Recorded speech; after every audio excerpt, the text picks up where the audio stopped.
Hi there. So, Black Friday's come to an end, Cyber Monday's passed us, and I picked up a couple of Blu-rays. Now, I live in Sweden, and in Sweden we don't quite have Black Friday in stores, but we do have some Black Friday offers online. They're becoming more and more common. 24 hours only kind of sale, and I picked up a couple of Blu-rays. First one was X-Men Days of Future Past. This was $10, not too bad at all for a brand new Blu-ray movie like this one. I really enjoy this one, saw it in theaters. Very good action movie, very good sci-fi movie, superhero movie. I still don't think it's quite as good as X-Men First Class. X-Men First Class is still my favorite X-Men movie, but I think this one is very enjoyable and worth a watch for sure. And we have the Amazing Spider-Man 2. I know, a lot of people are gonna cry foul when they see this one. Most people would probably not even accept this one if someone gave it to them for free. That's how hated this movie is.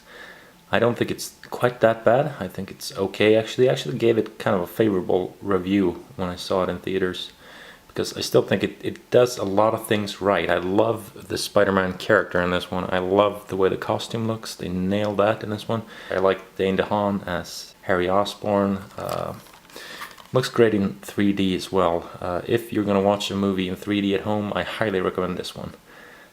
When Spider-Man is swinging around New York City, it actually feels like you're swinging there with him.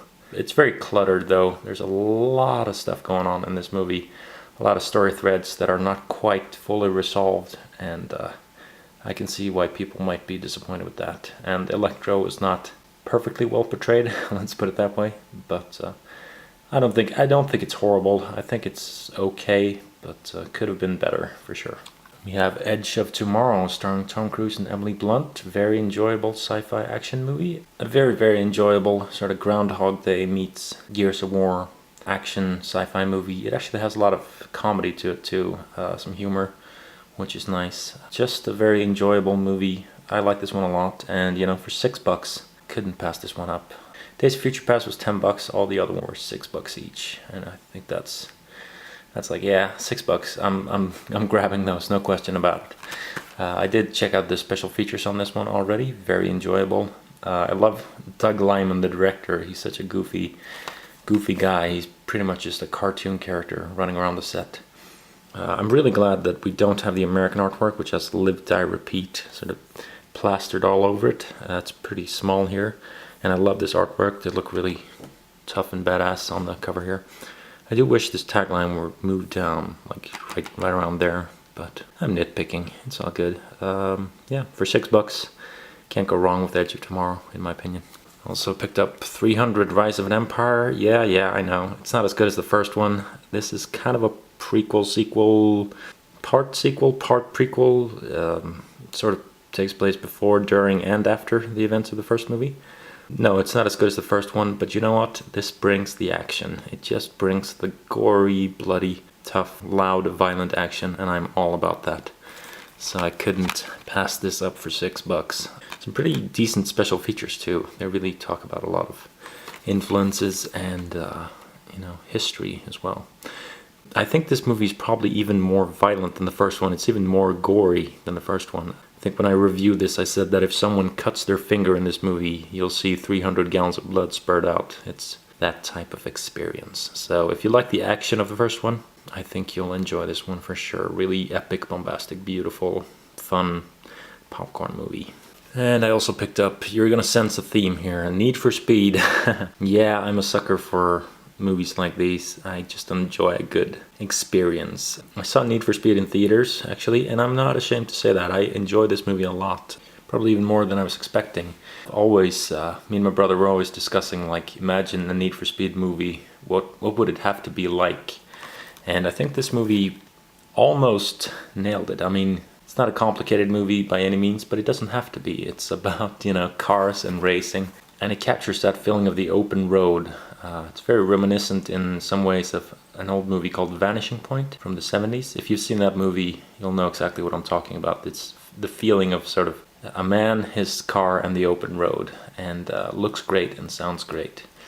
So just another popcorn movie. If you like, you know, if you like an action movie and you like cars and you like, you know, big bombastic you know, racing sequences, this movie's perfect. It's not gonna win any Academy Awards, but it doesn't have to. It doesn't pretend to.